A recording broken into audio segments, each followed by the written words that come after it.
Welcome to episode 2 of the Maybach Experience.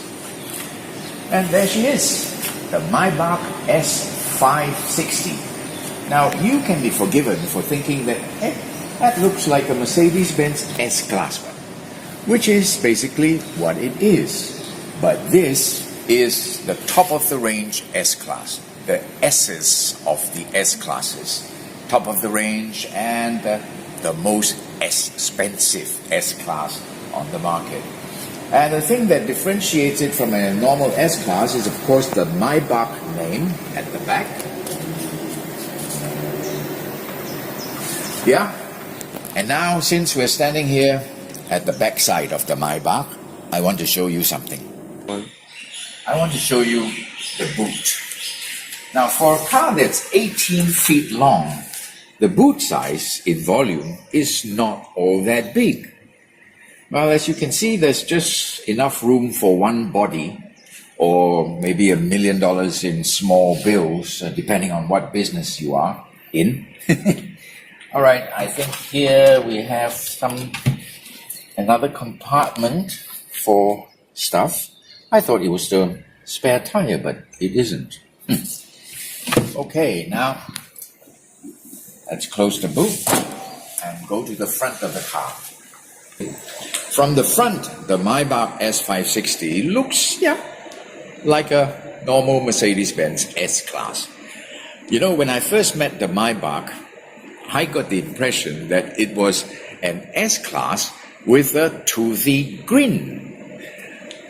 The reason why I say that is because of this Maybach radiator grille, which is slightly different from the ones that you see on the Mercedes-Benz S-Class, normal S-Class, because the Maybach grille has vertical slats instead of the usual horizontal ones, which, if you step back again, doesn't that look like a smiling Mercedes-Benz? It does, doesn't it?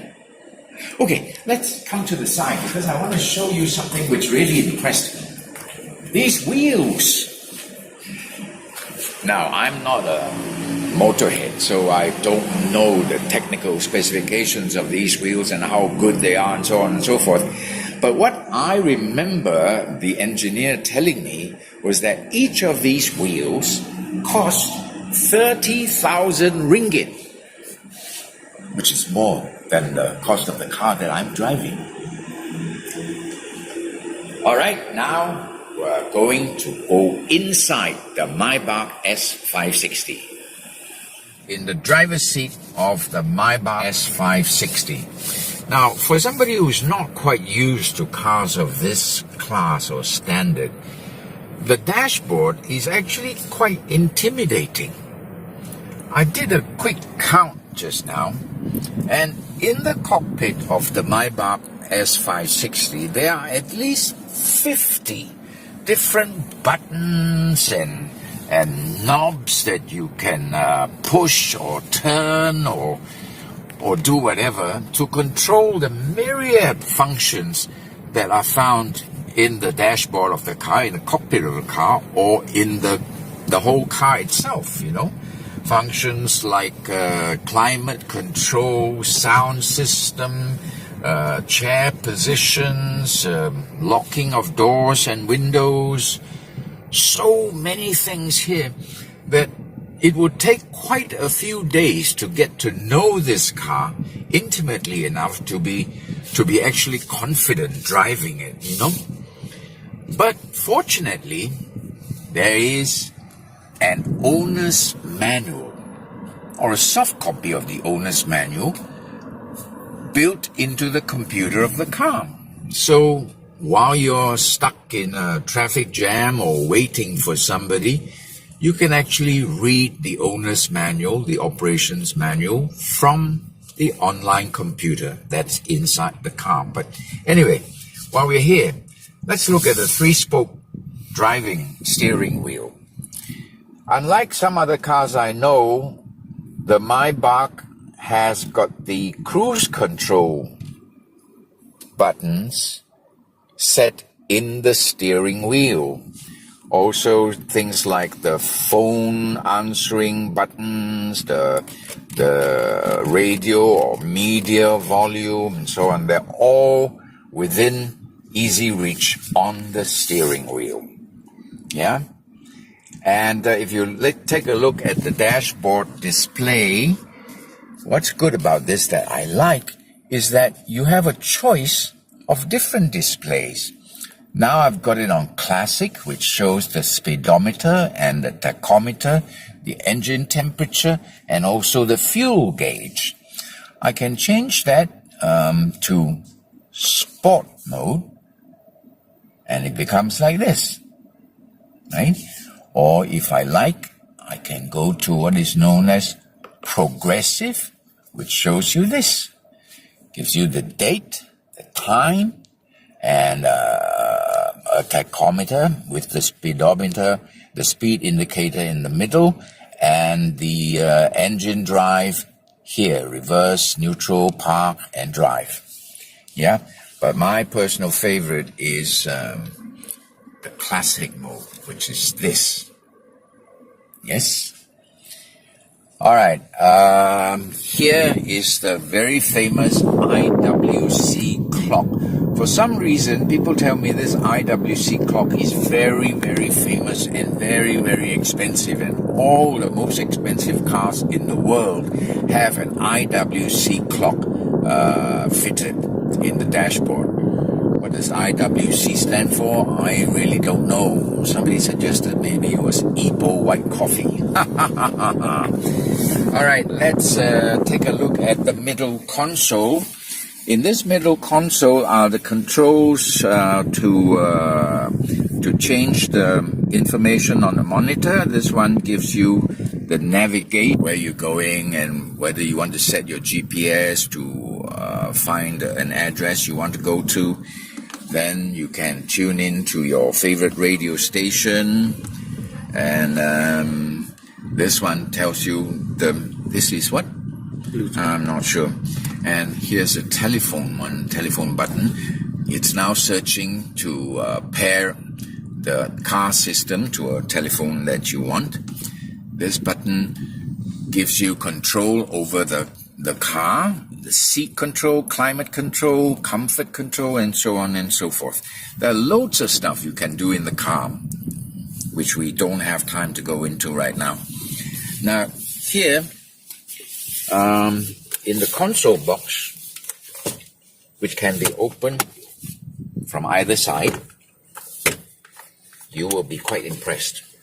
Here is a wireless phone charger. If your phone is equipped to do that, you can just put it in there without any wires and you can charge it. Or you can use any of these ports for USB, for what is this? Whatever. I'm not technically inclined, so I don't know what they're for, but I'm sure they're for something very useful. Over here, 2 cup holders and a slot, which is for you to put the key in. Yeah. And over here is another storage area. Okay, now take a look at this. These air-conditioned vents, how are they controlled? Up or down? Air movements controlled manually like this, right? What is this button for? This button is to control the airflow, whether you want it strong or you want to shut it off. You do it by twisting this knob, which goes discreetly out of place. Yep. And, oh yeah, of course, this seat, the driver's seat and the passenger seat, are infinitely controllable for cooling, for heating, for adjustments up and down. And it also has a 3 driver memory. So each one can set their own preferences and the car will remember it. Over here, of course, are the buttons that control the headrest, the backrest, the seat front and back. Yeah. And this is really cool. I want to show you something, okay?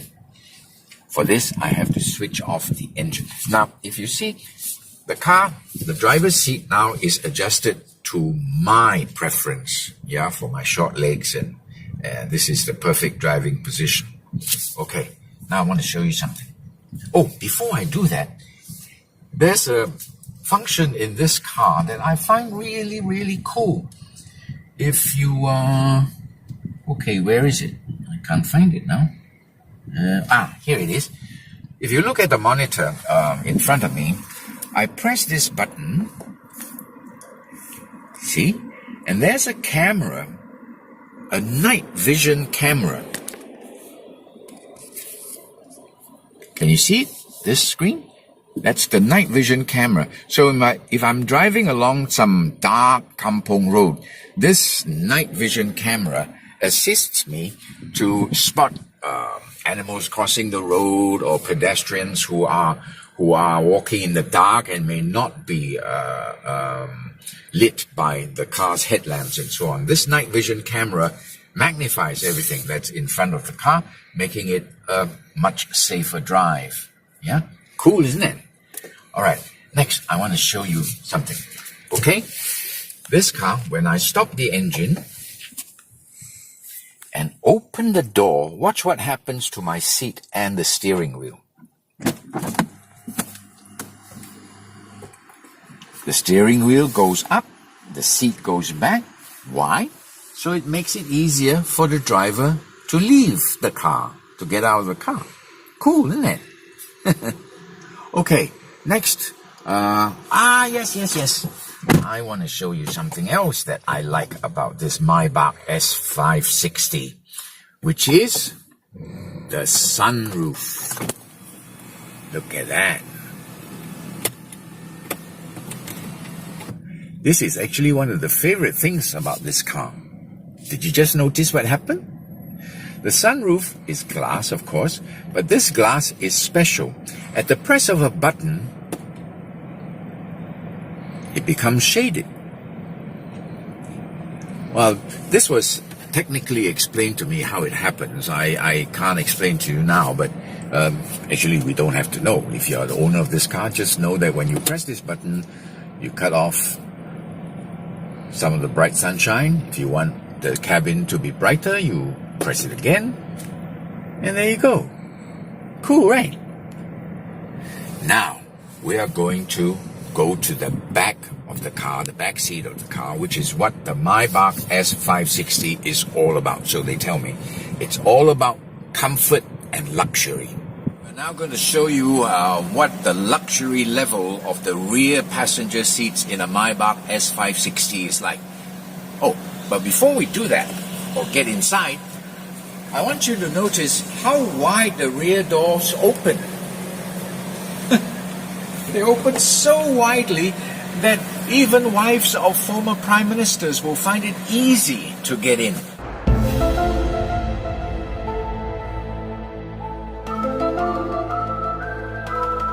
To the Maybach S560. There we are. Wow. This is luxury, man. Yeah. Look at the seat and the sitting position. Wow, what is good about this seat is that it's infinitely adjustable. Yep. Look, I want to show you this. If I raise my footrest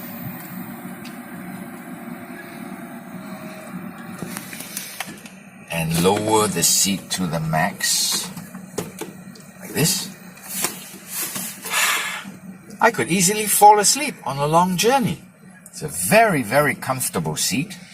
And I can also adjust the seat to be cooled by its own air conditioning unit or heated by its own heating unit.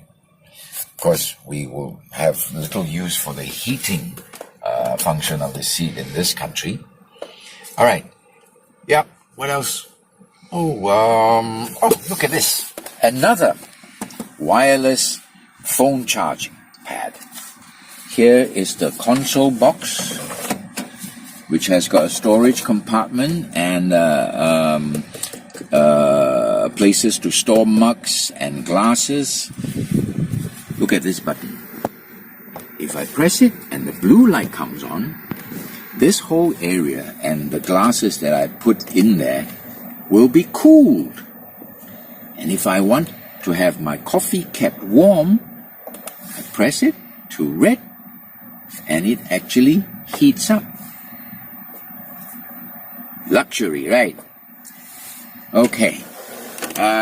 The aircon switches are over there, which is perhaps the only complaint I have about this rear passenger compartment, because the way a passenger sits like this, to reach the aircon buttons is almost impossible without you having to get up out of your comfortable position. In front here is a TV monitor screen. Each passenger has his or her own. Yeah. Let's see. Let's open this console box. This is a nice touch. The Maybach S560 comes with a tray table for each of the rear passengers. So if you feel like doing some work on your laptop on your way to your next meeting or on a longer journey, you can use this to place your bowl of beluga caviar that you're enjoying. Very nice touch. Okay, and inside the console box are all these ports for USB and HDMI ports to connect your video devices and so. And there are also charging ports for your phone or devices. Over here, what do you think this is? The Maybach S560 comes with its own refrigerator. There you go. And as you can see, it's deep enough to store at least a couple of bottles of Dom Perignon champagne. Now, unlike some other cars I know, where the so-called refrigerator is cooled by merely the air conditioning of the car, this Maybach S560 comes with a real refrigerator with its own motor, which is placed in the boot. Yeah? Okay. And what do you think this is? This is a CD player. Yeah? Okay. A CD player, of course, you can play DVDs and watch it on your monitor. Sunroof and sunshades for the rear windscreen. Actually, I don't even have to have the car moving. I can actually move in here and sleep. This is the S560 Maybach. Ultimate luxury in motoring. But I have to tell you one thing though. Although it costs 1.5 million, is 18 feet long, the Maybach S560 is not really a head-turner. Not like some of the other cars you see that grab your attention. That's because, it looks like a normal Mercedes-Benz S-Class, and people have seen those before. So I guess if you are a multi-millionaire who is quietly proud of your achievement and you don't have to shout about your success, this is the car for you, the Maybach S560.